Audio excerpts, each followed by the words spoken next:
Un tráiler con autopartes sale de una fábrica en Monterrey a las 6 de la mañana. Cruza el país entero sin detenerse más que lo necesario, con el conductor turnándose el café y la radio para no perder la concentración, hasta llegar, ya de noche, a la fila de un puente internacional en la frontera con Estados Unidos. Desde el aire, esa fila parece un río de luces rojas que no avanza. Cientos de tráileres, uno detrás de otro, motores apagados para no gastar diésel en una espera que nadie puede calcular con exactitud. Y ahí se queda, parado, motor apagado. Van a pasar casi 20 horas antes de que ese camión vuelva a moverse. 20 horas para cruzar un puente que se recorre caminando en 5 minutos. Y aquí está lo verdaderamente extraño. Cuando ese tráiler por fin avance, es muy probable que ni siquiera sea el que entregue las autopartes al otro lado. Tu primer instinto es pensar que el problema es la revisión aduanal. Y tiene sentido. Cada camión pasa por escáner de rayos X, perros entrenados para detectar droga y contrabando, y una revisión completa de documentos antes de que la carga avance un metro más. Detrás de esos papeles hay un agente aduanal mexicano que tiene que validar el pedimento de importación, la factura comercial y el certificado de origen de cada envío, uno por uno, antes de que cualquier camión pueda cruzar. Es un trabajo minucioso pensado para que ningún gobierno pierda de vista qué entra realmente a su territorio. Del lado estadounidense, el mismo camión pasa por un segundo filtro.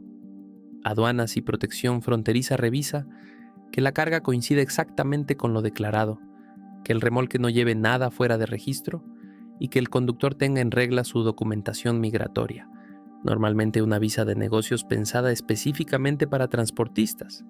Pero esa parte, la que te imaginas como el cuello de botella, en la práctica toma minutos. Los camiones casi nunca se descargan físicamente para inspeccionarse. Entran cerrados, el escáner y los perros hacen su trabajo. Y siguen. Entonces, si la inspección no explica esas 20 horas, ¿qué las explica de verdad? La respuesta empieza en 1994, con la firma del Tratado de Libre Comercio entre México, Estados Unidos y Canadá. La promesa era simple: abrir la frontera para que cualquier camión de los tres países circulara libremente por los otros dos. Pero el Sindicato Estadounidense de Camioneros se opuso durante casi 20 años, con protestas en la propia frontera y presión directa sobre la Casa Blanca. Durante esas 2 décadas, la imagen se repitió en varios puentes internacionales. Filas de camioneros estadounidenses bloqueando el paso, exigiendo que sus legisladores frenaran algo que el propio tratado ya había prometido por escrito. El resultado fue un compromiso que todavía marca cómo se mueve el comercio hoy. Durante años, la mayoría de los transportistas mexicanos operó bajo un modelo que limitaba cuánto podían avanzar dentro de territorio estadounidense, obligando a un relevo logístico justo cerca de la frontera. Y los camiones estadounidenses enfrentan una restricción parecida del lado mexicano. Tampoco pueden adentrarse libremente más allá de una franja comercial cercana al cruce. Las aseguradoras entraron también en esa ecuación. Cubrir a un camionero mexicano circulando por autopistas estadounidenses resultó, durante años, más caro que cubrir a uno local, sencillamente porque no existía un historial de conducción dentro de ese país que las compañías de seguros pudieran evaluar. Eso hizo que, incluso cuando el permiso empezó a existir, pocas empresas mexicanas encontraran a la vez el permiso, el seguro y el conductor dispuesto a cruzar. En 2015 empezó a autorizarse a un puñado de empresas mexicanas para ir más allá de esa franja fronteriza. Durante los años siguientes, siguieron siendo apenas unas decenas de compañías las que operaban bajo ese permiso especial frente a miles de camioneros estadounidenses que sí cruzaban de forma regular hacia territorio mexicano bajo las reglas del propio tratado. Nuestro tráiler de Monterrey no tiene ese permiso y por eso está parado ahí, en la fila, esperando algo que todavía no sabes.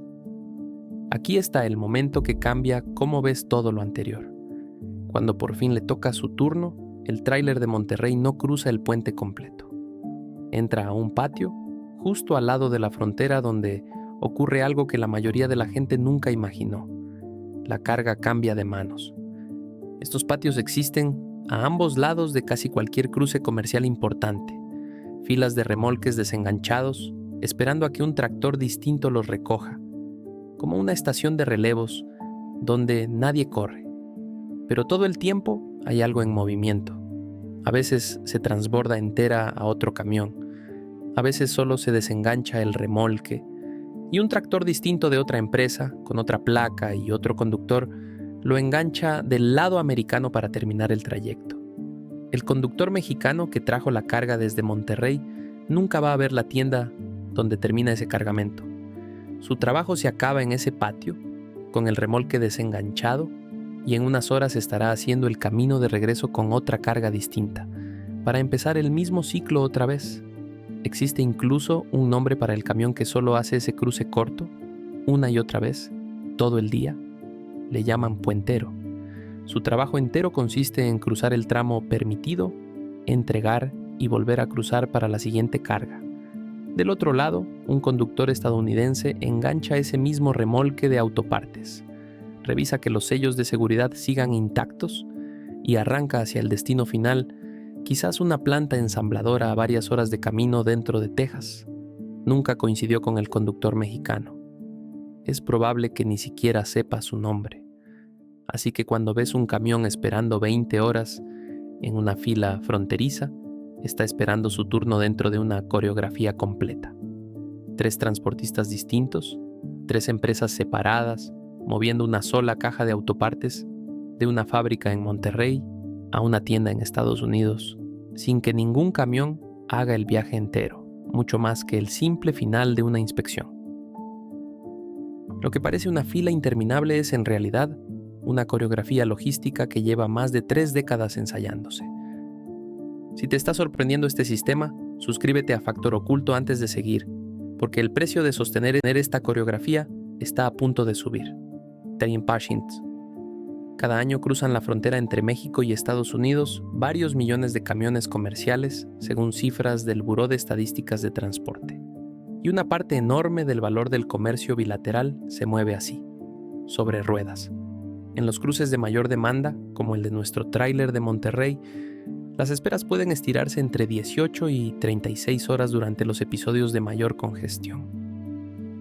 Y ese volumen está creciendo rápido.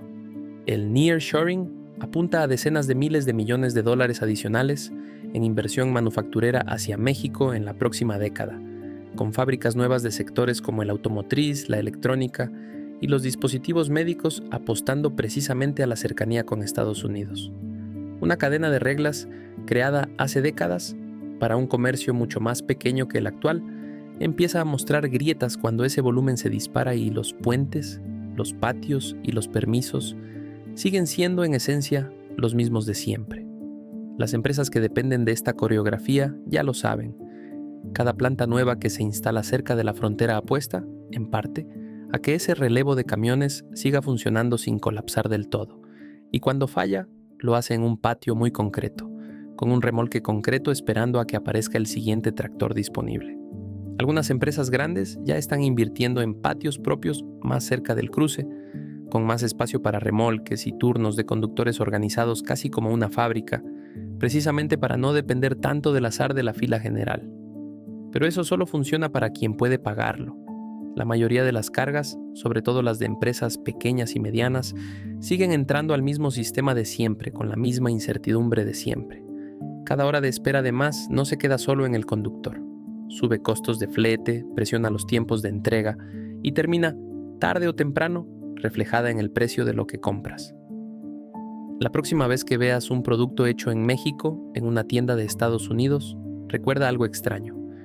Probablemente cruzó una frontera que su primer camión nunca pudo cruzar completa. Un conductor lo llevó hasta un patio que la mayoría de la gente nunca visita, y otro completamente distinto lo recogió del otro lado, sin que ninguno de los dos supiera del otro más que un número de remolque. El sistema terminó funcionando exactamente así, sin ser un error en el camino, construido a base de acuerdos y presiones que se acumularon durante 30 años, para un mundo donde el comercio entre los dos países era mucho más pequeño que el de ahora. Un camión que espera 20 horas en la fila no falla. Cumple con precisión una coreografía que nadie diseñó de un solo golpe, y que el mundo desde entonces no ha dejado de estirar por las costuras. Cada bocina, cada motor apagado, cada conductor mirando el reloj en esa fila es, en el fondo, una pieza funcionando exactamente como se acordó hace 3 décadas, aunque el mundo que rodea ese acuerdo ya no se parezca en nada al de entonces. Si quieres seguir entendiendo la lógica oculta detrás de lo que pasa cada día en las carreteras que cruzan este continente, suscríbete a Factor Oculto.